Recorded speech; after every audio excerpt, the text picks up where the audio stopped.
Garuda Kitchen World, exclusive stainless steel సామాన్లు wholesale and retail. Aziz Plaza in Hyderabad. ఇప్పుడు spa and spy batch లో మీకు ఎవరు genuine గా అనిపించారు? నాకు స్పై బ్యాచ్ జెన్యూన్ గా అనిపించారు. ఓకే, శివాజీ గారు, పల్లవి ప్రశాంత్ అండ్ యావర్ వాళ్ళు చాలా జెన్యూన్ ప్లేయర్స్ అనిపించారు. నేను దాచుకోవడం ఏం లేదు ఇందులో కాంట్రవర్సీ కూడా ఏం లేదు. నాకు అనిపించింది, నా ఒపీనియన్ అది. నీ ఒపీనియన్ నీ దగ్గర పెట్టుకోరంటే ఓకే పెట్టుకుంటాను, కానీ చెప్తున్నా. I felt spy batch are very genuine. I mean they played really well. Sameer గారు, ఇప్పుడు ఇక్కడ వీళ్ళు సపోర్ట్ చేసుకున్నారు ఫ్రెండ్స్ గా రెండు బ్యాచ్ లో, స్పా అండ్ స్పైలో. బట్ నెగిటివిటీ ఎక్కువ స్పా బ్యాచ్ కి ఎందుకు వచ్చిందంటారు? మీరే చెప్పండి, మీరే అంటున్నారు కదా. అంటే మీ ఒపీనియన్ ప్రకారం? నా ఒపీనియన్ చెప్తాను. ఇప్పుడు మీరు స్పా బ్యాచ్ కి ఎందుకు నెగిటివ్ వచ్చిందని మీకు వచ్చింది న్యూస్? వాళ్ళు ముందు నుంచి ఫ్రెండ్స్, ఇక్కడ వీళ్ళేమో ఇక్కడే పరిచయం అయిపోయి జెన్యూన్ గా ఫ్రెండ్షిప్ అనేది ఫామ్ అయింది అనిపించింది.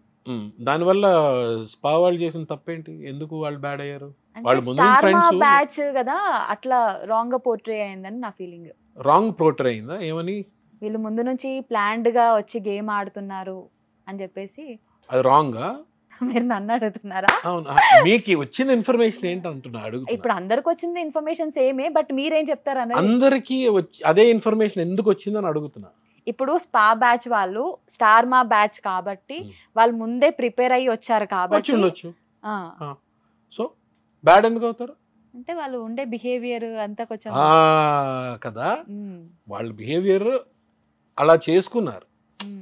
అలా చేసుకోబట్టి అలా పోర్ట్రే అయింది. అందుకే ఇంతమంది అలా మాట్లాడుతున్నారు. ఇప్పుడు మీరే కదా, మీ క్వశ్చన్ లోనే ఆన్సర్ ఉంది. మీరే ఏమని అడిగారు? బుక్ చేశారు కదా. నేను మిమ్మల్ని బుక్ చేయలేదు, మీరు నన్ను చేద్దాం అనుకున్నారు, కుదరలేదు అంతే. నేనే మిమ్మల్ని బుక్ చేయలేదు. ఇది ఓపెన్ గా అందరికి తెలిసిందే వాళ్ళ అది. బిహేవియర్. మరి అదే, ఓపెన్ గా తెలిసినప్పుడు ఓపెన్ గా మాట్లాడదాం. There is nothing wrong in that. సి మనకి అన్ని ఇప్పుడు తీసుకొస్తే ఒక యాపిల్స్ తీసుకొస్తే అన్ని నచ్చేయాలని లేదు.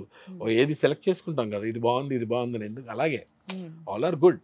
వాళ్ళు పోర్ట్రే చేసుకోవడంలో కొన్ని డిఫరెన్సెస్ వచ్చాయి.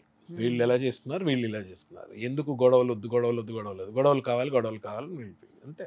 మీరు శివాజీ గారితో వర్క్ చేశారు కదా, ఎన్ని సినిమాలు చేశారు? శివాజీ ఒక్కడే నాకు తెలుసు పర్సనల్ గా.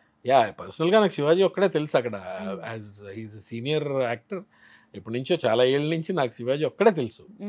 మొత్తం బిగ్ బాస్ ఈసారి వెళ్ళిన హౌస్ లో కొంత ఒక 2 సార్లు సందీప్ కూడా ఒకసారి 2 సార్లు కలుస్తాను. That's all.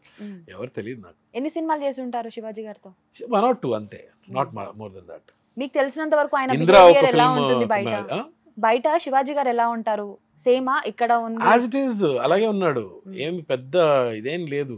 ఇంకా మధ్యలో చాలా సార్లు ఎందుకు వచ్చిన నాకు ఈ గోల, అనవసరంగా వచ్చాను అని కూడా అనుకున్నాడు. అది కూడా జెన్యూన్ గానే అనుకున్నాడు. పంపించి పడబోయినా నాకు ఎందుకు ఇవన్నీ అని ఫ్రస్ట్రేట్ అయ్యాడు. మళ్ళీ స్లోగా సెల్ఫ్ మోటివేషన్ తెచ్చుకుని ఉన్నాడు తప్ప. But he's like that outside. నాకు యావర్, ప్రశాంత్ వీళ్ళు నాకు బయట తెలియదు ఎలా ఉంటారో. కాకపోతే ఇందులో చూసినంత వరకు అయితే నాకు చాలా I felt they are very nice. I mean good, జెన్యూన్గా ఉన్నారనే నాకు ఫీలింగ్. కానీ శివాజీ గారిని స్టార్టింగ్ చూసినంత వరకు చాలా మంది, అంటే మీకు ఆయన పర్సనల్గా తెలుసు కాబట్టి మీకు క్లారిటీ ఉంది. బట్ ఇంతకాలం మంచితనంగా ఉంటాడు ఆయన, ఏదో ఒక రోజు బయటపడుతుంది అన్న దాని మీద చాలా మంది వెయిట్ చేశారు, యాంటీ ఫ్యాన్స్. ఏం వెయిట్ చేశారు? ఏమైంది? అలాగే ఉన్నారు ఆయన. మరి ఇప్పుడు లేనిది తెచ్చిపెట్టుకున్నాడు అనుకోండి, అది ఎక్కువ రోజులు ఉండదు.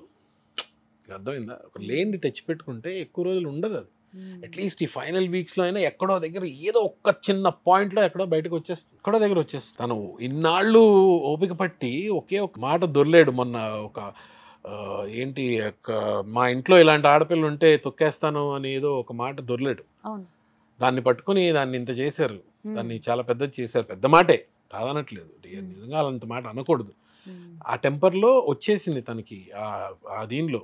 దాని గురించి క్లాస్ అయిపోయింది. ఈయన చేసుకున్నాడు, ఈయన మాట్లాడాడు, నాగార్జున గారితో చెప్పాడు. For the first time Nagarjuna గారికి ఎదురు చెప్పిన కంటెస్టెంట్ ఫస్ట్ టైం అని కాదు, ఎవరైనా ఎదురు చెప్పడం అందరు దాన్ని ఎదురు చెప్పట్లేదు. He defended his words. అది ఎదురు మాట్లాడడం, ఎదురు చెప్పడం అని అనకూడదు. దాన్ని అలా పోర్ట్రే చేస్తున్నారు జనాలు. ఎదురు మాట్లాడడం కాదు, he explain what he meant. ఆఖరికి ఏంటంటే సర్లేండి, అప్పటికి నాగార్జున గారు నువ్వు అలా ఎలా అంటావు, ఇది ఎలా అంటావు, అలా అంటే ఇంకా మాట్లాడండి బాబు గారు, ఇంకా నేను వదిలేసేయండి, నేను ఇంకేం మాట్లాడి నేను వదిలేయండి అని కూడా అనేసాడుగా.